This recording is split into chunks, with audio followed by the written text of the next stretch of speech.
cockroach জনতা party নাইবা CJP এই cockroach জনতা পাৰ্টিৰ আৰম্ভ হৈছিল সামাজিক মাধ্যমত নিশাটোৰ ভিতৰতে সমগ্ৰ দেশতে এই কক্ৰোচ জনতা পাৰ্টি যথেষ্ট ভাইৰেল হৈ পৰিছিল যথেষ্ট জনপ্ৰিয় হৈ পৰিছিল এই কক্ৰোচ জনতা পাৰ্টি চৰকাৰৰ বহু সিদ্ধান্ত সমালোচনা কৰিছিল আৰু এতিয়া সামাজিক মাধ্যমত থকা এই কক্ৰোচ জনতা পাৰ্টিয়ে আন্দোলন কাৰ্যসূচী ঘোষণা কৰিছে নতুন দিল্লীৰ ৰাজপথত যন্তৰ মন্তৰত তেওঁলোকে আন্দোলন কৰিব বুলি ঘোষণা কৰিছে আৰু এই কথা ঘোষণা কৰাৰ লগতে কক্ৰোচ জনতা পাৰ্টিক সৃষ্টি কৰা অভিজিত দীপকেৰ তৰফৰ পৰা নতুন ঘোষণা কৰা হৈছে আৰু অভিজিত দীপকেৰ তৰফৰ পৰা কোৱা হৈছে যে শনিবাৰৰ দিনটোত আমেৰিকাৰ পৰা ভাৰতত উপস্থিত হ'বহি আৰু উপস্থিত হোৱাৰ পাছতেই দিল্লীৰ যন্তৰ মন্তৰত আন একাংশ ছাত্ৰ ছাত্ৰীৰ সৈতে তেওঁলোকে প্ৰতিবাদ কৰিব এই প্ৰতিবাদৰ কাৰণ হৈছে দেশৰ শিক্ষামন্ত্ৰী ধৰ্মেন্দ্ৰ প্ৰধানৰ পদত্যাগ কিন্তু ডাঙৰ প্ৰশ্ন উত্থাপিত হৈছে যে অভিজিত দীপকে কাইলৈ চৰকাৰৰ তৰফৰ পৰা আৰক্ষীৰ তৰফৰ পৰা দিল্লী বিমানবন্দৰত গ্ৰেপ্তাৰ কৰা হ'ব নেকি এই সমগ্ৰ ঘটনা কি আৰু কিয় কক্ৰোচ জনতা পাৰ্টিৰ এই আন্দোলনক লৈ বিতৰ্কৰ সূচনা হৈছে তাৰ তথ্য লৈ অহাৰ চেষ্টা কৰিম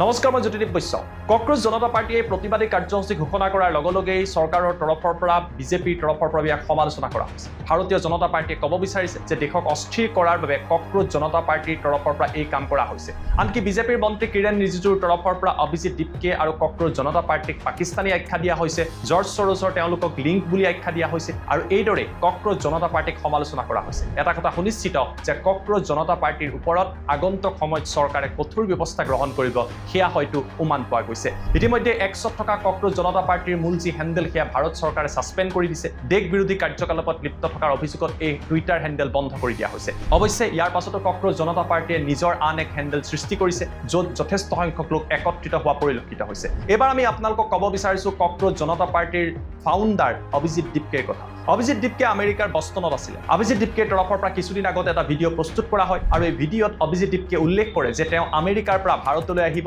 নতুন দিল্লীত আহি উপস্থিত হ'ব আৰু তাৰ পাছত এক প্ৰতিবাদী কাৰ্যসূচী গ্ৰহণ কৰিব এই প্ৰতিবাদী কাৰ্যসূচীৰ কাৰণ হৈছে শেহতীয়াকৈ নিট ইউজিত সংগঠিত পেপাৰ লিক আৰু লগতে CBSEত ধৰা পৰা একাংশ বিসংগতি দেশৰ শিক্ষামন্ত্ৰী ধৰ্মেন্দ্ৰ প্ৰধানক জবাবদিহি কৰাৰ বাবে তেখেতৰ পদত্যাগৰ বাবে ছাত্ৰ ছাত্ৰীসকলৰ সমৰ্থনত এই প্ৰতিবাদ কৰিব বুলি অভিজিত দীপকেৰ তৰফৰ পৰা উল্লেখ কৰা হয় কিছু সময় পূৰ্বে সামাজিক মাধ্যম এক্সত অভিজিত দীপকে লিখিছে যে ভাৰতৰ সংবিধান নাইবা কনষ্টিটিউশ্যনৰ ওপৰত বিশ্বাস ৰাখি মই আমেৰিকাৰ পৰা ভাৰতলৈ যাত্ৰা কৰিছোঁ তাৰ পিছত অভিজিত দীপকে জয় ভীম বুলি উল্লেখ কৰিছে বষ্টনৰ পৰা অভিজিত দীপকে জুনৰ 6 তাৰিখে আহি উপস্থিত হ'ব নতুন দিল্লীৰ ইন্দিৰা গান্ধী আন্তঃৰাষ্ট্ৰীয় বিমানবন্দৰত ইয়াৰ পাছত অভিজিত দীপকেৰ লগত কি হয় তাৰ বাবে আমি অপেক্ষা কৰিব লাগিব কিন্তু সামাজিক মাধ্যম টুইটাৰ ইনষ্টাগ্ৰাম ফেচবুকত যি CJPৰ সৃষ্টি হৈছিল যি CJP বিয়পি পৰিছিল এই CJPয়ে এতিয়া এক আন্দোলনৰ ৰূপ লৈছে কিছুদিন আগতে কক্ৰোচ জনতা পাৰ্টিৰ তৰফৰ পৰা এখন সংবাদমেল সম্বোধন কৰা হয় এই সংবাদমেলৰ পূৰ্বে তিনিগৰাকীকৈ যুৱকক তেওঁলোকে স্পোক্স পাৰ্চন নাইবা মুখপাত্ৰৰ দায়িত্ব দিয়ে ইনভেষ্টিগেটিভ জাৰ্নেলিষ্ট সৌৰভ দাসক মুখ্য মুখপাত্ৰৰ দায়িত্ব দিয়া হয় তাৰ লগতে আশুতোষ ৰাংকা আৰু সমান্তৰালভাৱে বিজেতা দহিয়াকো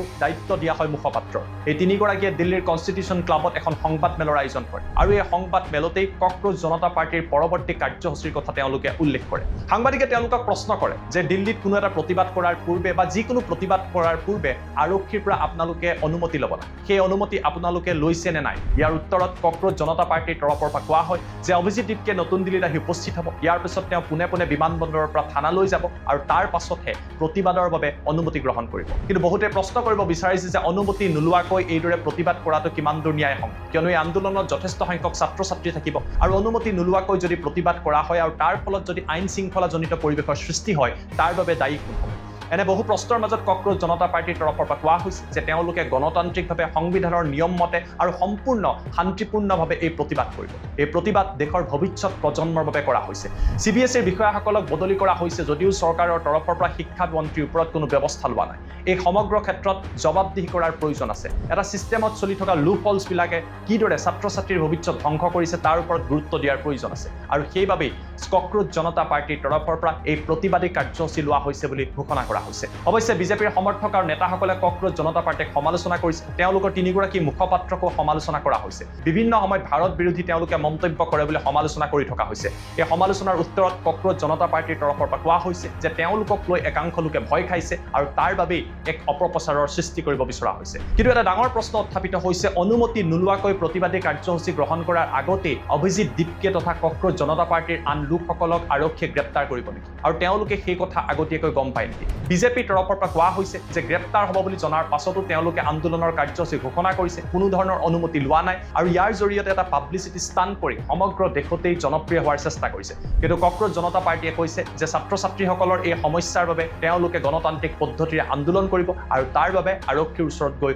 অনুমতি বিচাৰিব গতিকে শনিবাৰৰ দিনটো জুনৰ 6 তাৰিখে নতুন দিল্লীত কি পৰিৱেশৰ সৃষ্টি হ'ব বিমানবন্দৰত কি পৰিৱেশৰ সৃষ্টি হ'ব তাৰ ওপৰত দেশৰ সকলোৰে দৃষ্টি নিবদ্ধ হৈ আছে কক্ৰজ জনতা পাৰ্টিয়ে ঘোষণা কৰে এই আন্দোলনত সমৰ্থন কৰিছে আন এগৰাকী ছ'চিয়েল এক্টিভিষ্ট সোনম ৱাংচুক এগৰাকী সোনম ৱাংচুকক আপোনালোকে চিনি পায় লেহ আৰু লাডাখত বিভিন্ন কাৰ্যৰ লগত তেওঁ জড়িত হৈ থাকে 3 ইডিয়টছ ছবিখন নিৰ্মাণ কৰাৰ ক্ষেত্ৰতো তেখেতৰ পৰা যথেষ্ট অনুপ্ৰেৰণা লোৱা হৈছিল এগৰাকী সোনম ৱাংচুকক কিছুদিন পূৰ্বে লেহ আৰু লাডাখত প্ৰতিবাদ কৰিছিল লাডাখক এখন সম্পূৰ্ণ ৰাজ্য হিচাপে গঢ়ি তোলাৰ বাবে এই প্ৰতিবাদ কৰিছিলে প্ৰথমতে অন্নখন আৰু তাৰ পিছত প্ৰতিবাদ এই প্ৰতিবাদৰ সময়তে লেহ লাডাখত হিংসাত্মক পৰিৱেশৰ সৃষ্টি হৈছিল আৰু ইয়াৰ পাছতে সোনম ৱাংচুকৰ ওপৰত NSA জাপি দিছিল ভাৰত চৰকাৰ সোনম ৱাংচুকক গ্ৰেপ্তাৰ কৰা হৈছিল আৰু 170 দিন তেওঁ জেলত থাকিবলগীয়া হৈছিল পিছৰ পৰ্যায়ত ভাৰত চৰকাৰে তেখেতৰ ওপৰত থকা NSA এক আঁতৰাই দিয়ে আৰু সোনম ৱাংচুক জেলৰ পৰা ওলাই অহাৰ পিছত সোনম ৱাংচুকে এইবাৰ কক্ৰজ জনতা পাৰ্টিৰ এই প্ৰতিবাদত অংশগ্ৰহণ কৰিছিল সাংবাদিকে তেখেতক প্ৰশ্ন কৰিছিল যে তেখেতক হয়তো পুনৰ গ্ৰেপ্তাৰ কৰা হ'ব পাৰে আৰু পুনৰবাৰ জেললৈ প্ৰেৰণ কৰা হ'ব পাৰে ইয়াৰ উত্তৰত সোনম ৱাংচুকে কৈছে যে 170 দিন তেওঁ যেতিয়া জেলত আছিল তেওঁ নিজৰ বাবে যথেষ্ট সময় পাইছিল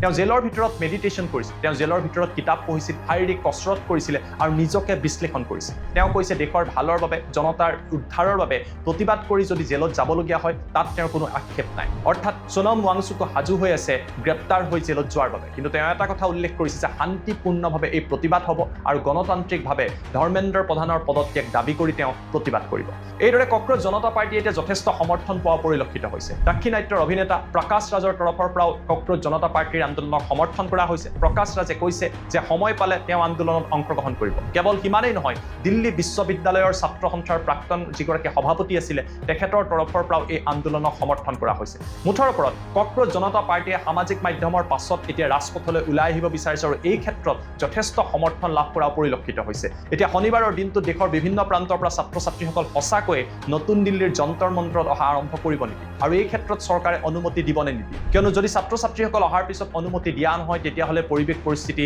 ভয়াৱহ হ'ব পাৰে আইন শৃংখলাজনিত পৰিৱেশৰ সৃষ্টি হ'ব পাৰে এনেকুৱা প্ৰশ্ন বহুতৰে মনত আছে ভাৰতীয় জনতা পাৰ্টিৰ তৰফৰ পৰা কক্ৰজ জনতা পাৰ্টিক ধাৰাবাহিকভাৱে সমালোচনা কৰা হৈছে জৰ্জ চৰছৰ পৰা আৰম্ভ কৰি পাকিস্তানী লিংকলৈ বিভিন্ন কথা কোৱা হৈছে আৰু কোৱা হৈছে যে দেশৰ নতুন প্ৰজন্মক ভুল পথেৰে লৈ যোৱাৰ বাবেই তেওঁলোকে এনেকুৱা আন্দোলনৰ কাৰ্যসূচী গ্ৰহণ কৰিছে অৱশ্যে ইয়াৰ পূৰ্বে যেতিয়া যন্তৰ মন্তৰত প্ৰতিবাদ হৈছিলে সেয়া আছিলে UPA চৰকাৰটোৰ সময়ত সেই সময়ত ইণ্ডিয়া এগেইনষ্ট কৰাপশ্যন আন্দোলন আন্না হাজাৰে আৰম্ভ কৰিছিলে আৰু এই আন্দোলনে এটা সময়ত কংগ্ৰেছ চৰকাৰৰ পতনৰ কাৰণ আছিল এতিয়া প্ৰশ্ন উত্থাপিত হৈছে যদি কক্ৰজ জনতা পাৰ্টিৰ নেতৃত্বত নতুন প্ৰজন্মই চৰকাৰৰ বিৰুদ্ধে প্ৰতিবাদ কৰে শিক্ষামন্ত্ৰী ধৰ্মেন্দ্ৰ প্ৰধানৰ পদত্যাগক লৈ প্ৰতিবাদ কৰে আগন্তুক সময়ত নতুন প্ৰজন্মৰ সমৰ্থন বা বিজেপি চৰকাৰ নাই বা মোদী চৰকাৰৰ বাবে ই এক জটিল পৰিৱেশৰ সৃষ্টি কৰিব নেকি এনেকুৱা বহু প্ৰশ্ন এই মুহূৰ্তত অৱতাৰণা কৰা হৈছে অৱশ্যে ইয়াৰ বাবে আমি অপেক্ষা কৰিব লাগিব শনিবাৰৰ দিনটোত অৰ্থাৎ জুনৰ 6 তাৰিখে অভিজিৎ দীপকে ভাৰতত আহি পোৱাৰ পাছত তেখেতৰ লগত কি পৰিৱেশৰ সৃষ্টি হয় কক্ৰজ জনতা পাৰ্টিৰ আন নেতাসকলক পুনৰ গ্ৰেপ্তাৰ কৰা হ'ব নেকি সোনম ৱাংচুকৰ নিচিনা নেতাকো গ্ৰেপ্তাৰ কৰা হ'ব নেকি এনেকুৱা বহু প্ৰশ্নৰ অৱতাৰণা কৰা হৈছে